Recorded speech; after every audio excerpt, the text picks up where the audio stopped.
इस वक्त नूह में हमारी मौजूदगी है और अलग अलग रास्तों से होते हुए जब हम यहाँ पर पहुंचे तो पूरी तरफ चारों तरफ सन्नाटा इस वक्त पसरा हुआ है। अजीब सी खामोशी इस वक्त नूह में खड़े होकर जो हम महसूस कर पा रहे हैं। आपको बता दें, इक्का दुक्का गाड़ियां जरूर चलती हुई नजर आ रही हैं। या तो यहाँ पर सुरक्षा बलों के जवान हमें दिखाई दे जाते हैं या फिर यहाँ पर हरियाणा पुलिस के जवान हमें नजर आ जाते हैं। आपको दिखाना चाहेंगे इस पुलिस चौकी को जब परसों शाम को फूंका गया था तो फिर इसके अंदर की तस्वीरें क्या बोलती हैं वो आपको बताना चाहेंगे। आप देखिए किस तरह से ये पूरा का पूरा हिस्सा, अंदर कुछ भी ऐसा नहीं बचा है जिसको देखकर अब अंदाजा लगा पाए कि यहाँ पर क्या कुछ रखा हुआ था। जितने भी सामान थे, अगर आप महेश इधर से अंदर की तरफ आ पाए, जो भी सामान इसके भीतर था वो पूरी तरह से जलकर खाक हो चुका है, जैसा कि तस्वीरों में इस वक्त आप देख पा रहे हैं। यहाँ पर देखिए कुछ भी यहाँ पर नहीं बचा है और आसपास की भी ऐसी ही तस्वीरें हैं। चूंकि यहाँ पर इंटरनेट बंद है, इस वजह से ओबी वैन से इस वक्त हम लाइव कर रहे हैं एक ही जगह से, लेकिन अलग अलग तस्वीरें आप तक हम जरूर पहुंचाएंगे। रह रहकर यहाँ पर जब सायरन की आवाज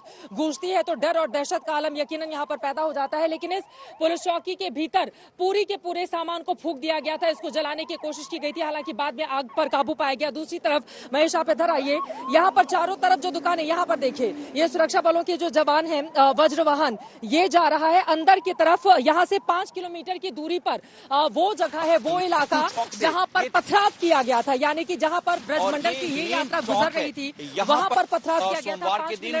5 किलोमीटर की दूरी पर अंदर जाकर वो मंदिर है जहाँ से वो तस्वीरें सामने आई थी। और चारों तरफ अगर आप देखेंगे तो बिल्कुल सन्नाटा यहाँ पर पसरा हुआ है। सारी की सारी जितनी भी यहाँ की दुकानें हैं, सारी दुकानें बंद हैं। लोग अपने छतों पर भी इस वक्त आपको दिखाई नहीं देंगे क्योंकि डर और दहशत का आलम इस वक्त यहाँ पर पैदा हुआ है।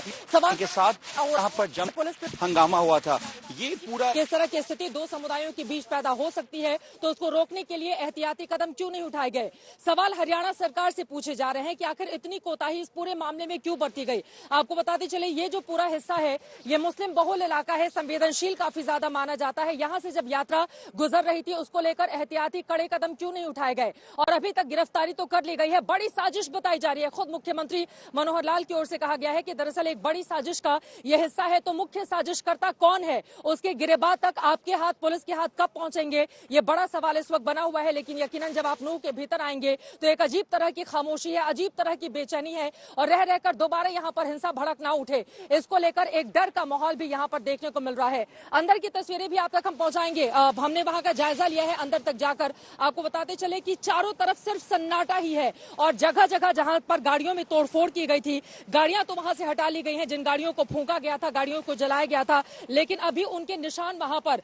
देखने को मिल जाते हैं। एक बार फिर से आपको पुलिस बूथ के पास लेकर चलते हैं जिसको कल फूंका गया था परसों, और यहाँ की तस्वीरें आप तक पहुंचाएंगे। देखिए यहाँ पर पुलिस कर्मियों की भीतर तैनाती होती है ताकि वो लोगों की मदद कर पाए, लेकिन यहाँ पर उपद्रवियों ने, दंगाइयों ने पुलिस बूथ के भीतर ही पूरी तरह से आग लगा दी थी। अंदर की तस्वीरें एक बार फिर से आपको दिखाना चाहेंगे। ये पूरा हिस्सा मेन गेट का देखिए, ये लकड़ी का दरवाजा जल चुका है। अंदर की तरफ की तस्वीरें एक बार फिर से आपको दिखाएंगे। ये देखिए ये हिस्सा ये भी पूरी तरह से जल चुका है, जिसमें फोन वोन लगाए होंगे, पूरी तरह से जला हुआ आपको दिखाई दे रहा है। यहाँ पर यकीनन उनके कपड़े टांगने के लिए हैंगर लगाए गए हैं, चाबियां वाबियां टांगी जाती होंगी, वो भी पूरी तरह से जल चुका है। नीचे की तरफ अगर आप देखेंगे तो सिर्फ यहाँ पर काला मलबा ही आपको दिखाई दे रहा है और यहाँ पर बाकी कुछ बचा हुआ नहीं है। तो इसके जरिए आप समझ सकते हैं आसपास की ऐसी भी तस्वीरें हैं, हम आपको लेकर चलेंगे। अभी ये लाइव तस्वीरें आपको दिखा रहे हैं, लेकिन आसपास की कई ऐसी तस्वीरें हैं जो बहुत सारी सवालों को इस वक्त जन्म दे रही हैं। सवाल बड़ा बार बार यही पूछा जा रहा है कि आखिर वो कौन है जिसको ये हिंसा, जिसको ये दंगा सूट करता है। आखिर दंगाइयों के खिलाफ कड़ी और बड़ी कार्रवाई अब तक क्यों नहीं की गई? गिरफ्तारियां तो कर ली गई हैं, लेकिन मुख्य साजिशकर्ता कौन था? वो कौन था जिसने फेसबुक के जरिए, सोशल मीडिया, व्हाट्सएप के जरिए इतनी बड़ी हिंसा फैलाई और कानो कान उसकी खबर किसी को भी नहीं हुई? पुलिस प्रशासन उस तरह से चौकस यहाँ पर क्यों नहीं नजर आया? जब पुलिस वाले खुद ही अपनी उनकी पुलिस चौकी को देख लीजिए, जब उनकी पुलिस चौकी का ये हाल हो जाएगा तो फिर आम जनता का यहाँ पर क्या होगा? दंगाइयों की भेंट चढ़ता हुआ ये पूरा का पूरा हिस्सा इस वक्त कराता हुआ नजर आ रहा है। स्कूल कॉलेज बंद करा दिए गए हैं, सड़कों पर सन्नाटा पसरा हुआ है, डर और दहशत का आलम है। कहीं से भी अगर थोड़े लोग निकलकर बाहर आते हैं तो दूसरी तरफ से अजीब तरह की सुगबुगाहट शुरू हो जाती है।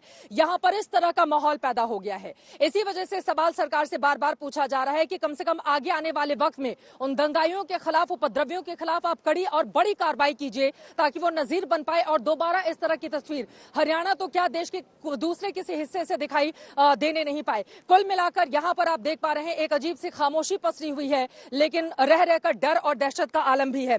इन सबके बीच राजनीति भी जारी है, एक दूसरे पर आरोप प्रत्यारोप का दौर जारी है। लेकिन मुख्यमंत्री मनोहर लाल खट्टर की ओर से जो जानकारी दी गई है, उन्होंने कहा है उपद्रवियों को बख्शा नहीं जाएगा और साथ ही वो ये भी बता रहे हैं कि बड़ी साजिश इसके पीछे हो सकती है। अनिल विज जो कि गृह मंत्री है हरियाणा के, उनकी ओर से भी बड़ी साजिश का हवाला दिया जा रहा है। और यहाँ पर देखिए रह रहकर ये एक दूसरी गाड़ी जा रही है सुरक्षा कर्मियों की, इसमें महिला सुरक्षा कर्मी तैनात है जैसा कि मैं देख पा रही हूँ। और इस तरह से ये पूरी की पूरी गाड़ियां यहाँ से गुजरती हुई सीधे मंदिर जहाँ पर ये हिंसा भड़की हुई थी। ये देखिए द्रुत कार्यबल की ये RAF की एक और गाड़ी जा रही है। इस बस में तमाम जवानों की मौजूदगी है जैसा कि आप देख पा रहे हैं।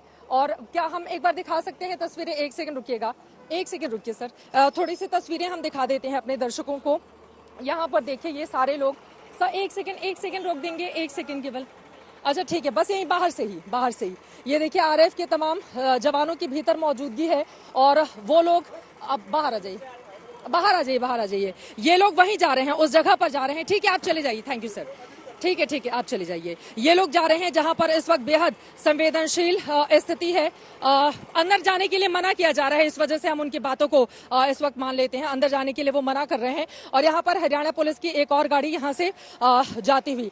तो इस तरह से आप देखेंगे सुबह से जब से हम एक और गाड़ी आ गई, उधर दूसरी तरफ दिखाइए, एक और वो गाड़ी आ गई है जिसको यहाँ पर लगाया जा रहा है। तो इस तरह से कई गाड़ियां हैं रैपिड एक्शन फोर्स की जो इस वक्त हमें दिखाई दे रही हैं और बहुत बड़ी तादाद में यहाँ पर जवानों को लेकर आया गया है। हालात को सुधारने की जिम्मेदारी यकीनन अब इन्हीं के कंधों पर है और जिस तरह की स्थिति बनी हुई थी इसी वजह से बहुत बड़ी तादाद में इनको यहाँ पर तैनात किया जा रहा है। एक एक करके इधर आइए, इधर आ जाइए महेश। एक एक करके देखिए ये तमाम जवान अब यहाँ पर उतरते हुए और यहाँ पर वो मोर्चा संभालेंगे, क्योंकि ये जो चौराहा है यहाँ पर भी स्थिति बेहद संवेदनशील गंभीर बनी हुई है। रैपिड एक्शन फोर्स के ये तमाम जो जवान हैं वो यहाँ पर अब अपना मोर्चा संभालते हुए काफी दूर से यहाँ पर बड़ी फोर्स को आपको बताते चले कि यहाँ पर अब लगाया जा रहा है ताकि हालात यहाँ पर खराब नहीं होने पाए।